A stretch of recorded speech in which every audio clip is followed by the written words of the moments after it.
हां, तर चला मित्रांनो, आज पुन्हा थर्मोडायनॅमिक या चॅप्टरच्या एका नवीन व्हिडिओमध्ये आपण लगेच ॲक्टिव्हिटी आणि ॲक्टिव्हिटी कोएफिशियंटबद्दल माहिती घेणार आहोत. या व्हिडिओच्या अगोदरचा जो व्हिडिओ होता त्यामध्ये मी तुम्हाला अरेनियस थिअरी आणि डेबी हुकेल्स थिअरीबद्दल, अरेनियस थिअरीच्या लिमिटेशन आणि त्या लिमिटेशन्स ओव्हरकम करण्यासाठी वापरण्यात आलेली जे डेबी हुकेल थिअरी होती त्याबद्दल तुम्हाला आयडिया दिली होती. त्यानंतर आपण थोडंसं एका वेगळ्या मुद्द्याकडे वळूया. जसं आपण इलेक्ट्रोलाइटचा कन्सेप्ट बघितला होता. वीक इलेक्ट्रोलाइटबद्दल माहिती दिली अरेनियसने आणि स्ट्रॉंग इलेक्ट्रोलाइटबद्दल आयडिया दिली होती डेबी हुकेलने. अरेनियसने सुद्धा आपल्या 2-4 लिमिटेशन सांगितल्या होत्या. त्यानंतर डेबी हुकेलमध्ये आपण 3 पॉस्च्युलेट्सबद्दल माहिती बघितली. आता त्यानंतर आपण आजच्या या व्हिडिओमध्ये ॲक्टिव्हिटी आणि ॲक्टिव्हिटी कोएफिशियंटबद्दल माहिती बघणार आहोत. From the study of solution, G.N. Lewis discovered that the experimentally determined value of concentration of a solution. पहा इथे काय म्हटलेलं आहे, from the study of solution G.N. Lewis discovered that. Lewis नावाच्या शास्त्रज्ञाने काय डिस्कवर केलं, experimentally determined value of concentration in a solution is less than the actual concentration. Lewis नावाचा जो शास्त्रज्ञ होता त्याने काय डिस्कवर केलं की experimentally determined value of concentration is less than that of actual concentration. This apparent value of concentration is a term as a activity or the effective concentration. This experimentally determined value of concentration is also called as a activity as well as effective concentration of molecule or the ion in a solution called as a activity. Activity is the result of effect of interaction between the ion or molecule and its surrounding. Since it is hard to define, that means it is hard to define, it is usually measured with reference to a ideal state. The effective number of cation and anion in a solution, the effective number of cation and anion in a solution becomes less than the actual concentration due to the formation of ion pair in the solution, and it is denoted by the symbol A. That means in this information the Lewis explain or discovered that. तर इथे बघा, जसं एखादं electrolyte घेतलं आपण किंवा एखादा salt घेतला आणि आपण त्याला पाण्यामध्ये डिझॉल्व केलं. समजा 100 ग्रॅम आपण साल्ट घेतो आहे, तो पाण्यामध्ये डिझॉल्व करतो आहे, त्यातला 80 ग्रॅम साल्ट हा पाण्यामध्ये डिझॉल्व होतो आहे आणि 20 ग्रॅम साल्ट हा डिझॉल्व होत नाही, तो जसाच्या तसाच आहे. तर जर आपण आता एक्सपेरिमेंटली त्या सोल्युशनचं कॉन्सन्ट्रेशन मेजर केलं by measuring the electric current, जर आपण इलेक्ट्रिक करंट मेजर करून म्हणजेच कंडक्टोमीटरच्या सहाय्याने जर आपण त्याचं कॉन्सन्ट्रेशन फाइंड आउट केलं, तर त्या सोल्युशनचं कॉन्सन्ट्रेशन हे 80 ग्राम साल्ट या सोल्युशनमध्ये आहे असं दर्शवेल. परंतु ॲक्च्युअल कॉन्सन्ट्रेशन त्या सोल्युशनचं किती आहे, तर 100 gram.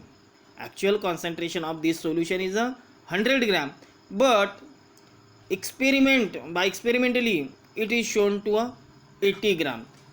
This 80 gram of salt is the activity of given electrolyte. दिलेल्या इलेक्ट्रोलाइटची ॲक्टिव्हिटी किती, तर 80 gram. That means 80 gram. Suppose this one is the concentration of this particular solution. 80 gram is the activity and 100 gram is the actual concentration. This activity is denoted by the letter A. After that, we are explaining here activity coefficient. How to calculate the activity coefficient? For a reaction to take place, there should be an activity.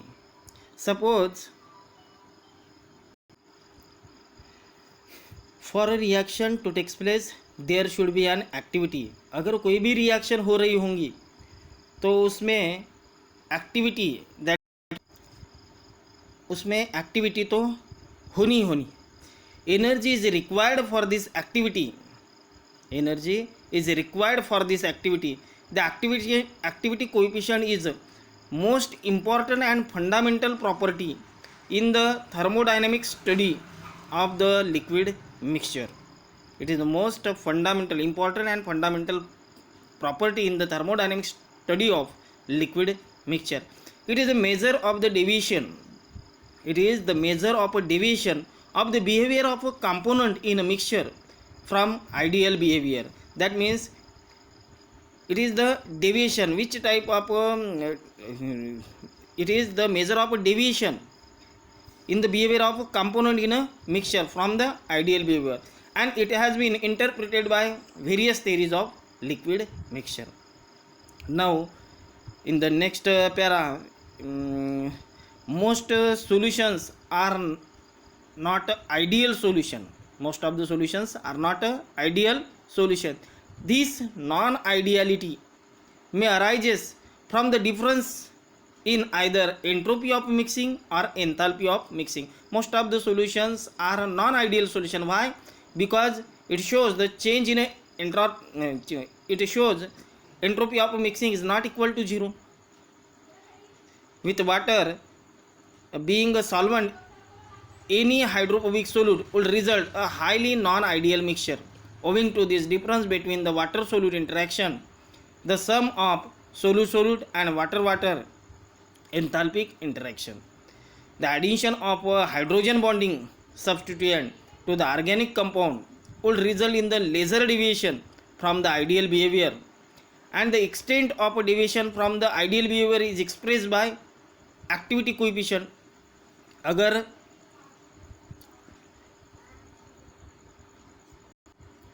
तो यहाँ पे activity coefficient का काम कौन सा है? Activity coefficient क्या है? तो extent of deviation from the ideal behaviour. अगर ये सॉल्यूशन आइडियल होना चाहिए था मगर वो सॉल्यूशन आइडियल नहीं बना, नॉन आइडियल बना, तो आइडियल और नॉन आइडियल सॉल्यूशन में क्या डिविएशन हुआ है ये काउंट करने का काम एक्टिविटी कोएफिशिएंट का होता है. It is the extent of deviation from the ideal behavior is expressed by the activity coefficient. The activity coefficient measure how much an actual system deviates from a reference. Now the third point is explained here. It is defined as the ratio of. It is defined as the ratio of activity, that means effective concentration, and the actual concentration of molecular ion in a solution is known as the activity coefficient. Activity coefficient means it is the fraction of, activity coefficient is a fraction of effective concentration divided by effective concentration to the total concentration. It is the fraction of effective concentration to the total concentration, and it is denoted by the symbol gamma. Mathematically we write here gamma, that means activity coefficient is equal to the effective concentration in activity divided by the actual concentration. Gamma is equal to effective concentration is denoted by the letter A, that means active ions, A for active ion, and C is the total concentration in that solution. Therefore A is equal to gamma into C. A is the activity, gamma is the activity coefficient, and C is the concentration, where A is the effective concentration or activity, gamma is the activity coefficient, and C is the actual concentration. Activity is defined as, that means from this activity coefficient we also define the activity. Activity is defined as the product of activity coefficient. It is a product of activity coefficient and actual concentration. The concentration can be expressed in terms of molarity, molality, mole fraction. Then we have the following relations. Activity, if the concentration is expressed in a molarity, then A is equal to small a is equal to gamma into capital M. That means it indicates the molarity. After that, next equation becomes A is equal to gamma into small m. A is the activity, gamma is the activity coefficient, and m is the molality. Small m indicates molality. And third equation, which is again right in a similar manner, A is equal to gamma x. A is the activity, gamma is the activity coefficient, and x is the mole fraction. तो इस प्रकार से आज के इस video में हमने activity और activity coefficient को explain करने का प्रयास किया है. तो सिंपल तरीके से बताने जाए तो मेरे ख्याल से असं म्हणता येईल आपल्याला की एखादं सोल्युशन बनवलेलं आहे मी मिठाचं सोल्युशन बनवलेलं आहे. त्यामध्ये 10 ग्रॅम मीठ मी टाकलेलं आहे. त्या 10 ग्रॅम मिठामधलं 4 किंवा 5 ग्रॅम मिठाचे जे आयन्स तयार झालेले आहेत, 4 किंवा 10 ग्रॅम मीठ जरी पाण्यात विरघळलं असेल, म्हणजे एक सोल्युशन घेतलं आहे, त्या सोल्युशनमध्ये 10 ग्रॅम मीठ आहे, डिझॉल्व झालेलं आहे. त्यातलं 5 ग्रॅम मिठाचे जे आयन्स आहे, फक्त तेवढेच आयन इलेक्ट्रिकल कंडक्टिव्हिटी दाखवत असेल, ठीक आहे, तेवढेच आयन जर इलेक्ट्रिकल कंडक्टिव्हिटी दाखवत असेल तर तुमचा जो ॲक्टिव्हिटी कोएफिशिएंट राहील तो कसा राहील, 5/10, म्हणजेच 5/10. 5 हे ॲक्टिव्ह आयन्स आहेत आणि टोटल आयन्स किती आहे तर 10 ग्रॅम समजू आपण. हे ग्रामच्या आपण भाषेमध्ये बोलत आहे की 10 ग्रॅम आयन्स होते तिथे. त्यातले 5 ग्रॅम आयन्स फक्त कंडक्टिव्हिटी शो करत आहे. म्हणजेच टोटल आयनपैकी किती आयन्स कंडक्टिव्हिटी शो करत आहे तर ते ॲक्टिव्ह आयन्स झाले आणि उरलेले इनॲक्टिव्ह आयन किंवा टोटल आयन्स म्हणता येईल. टोटल आयन्सपैकी किती, तर अशा पद्धतीने आपण ॲक्टिव्हिटी कोएफिशिएंट काढू शकतो. म्हणजे total number of ion out of this total number of ion how many ions can show the conductivity. That means समजा 1000 आयन्स असतील, 1000मधले 200 आयन फक्त कंडक्टिव्हिटी शो करत असेल तर 200/1000 म्हणजे 200/1000 is the activity coefficient. If all the 1000 ion shows the conductivity, then the activity coefficient value becomes 1. That means all the ions present in that solution shows conductivity. जर त्या सोल्युशनमध्ये असणारे सर्वच ion conductivity show करत असेल तर तशा वेळेस activity कोएफिशिएंटची value येते 1. म्हणजेच जर ॲक्टिव्हिटी कोएफिशिएंटची व्हॅल्यू 1 आली तर त्यावेळेस समजा आपण त्याला जर या इक्वेशनमध्ये पुट केलं की ॲक्टिव्हिटी कोएफिशिएंटची व्हॅल्यू 1, तर त्यावेळे A बरोबर C असं ही इक्वेशन बनेल. म्हणजेच activity is equal to the concentration of a given solution. तर अशा प्रकारे आपण ॲक्टिव्हिटी कोएफिशिएंट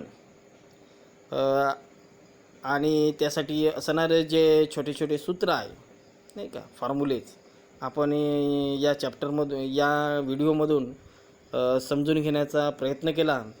तरी आपण या ॲक्टिव्हिटी व ॲक्टिव्हिटी कोएफिशिएंट्सवर अजून काही नेटवर पण व्हिडिओ अवेलेबल असतील, आपण त्याचा आधार घ्यावा आणि हा जो टॉपिक आहे चांगल्या पद्धतीने समजून घेण्याचा आपण प्रयत्न करावा अशी आपणाकडून अपेक्षा करतो आणि इथेच थांबतो. थँक्यू.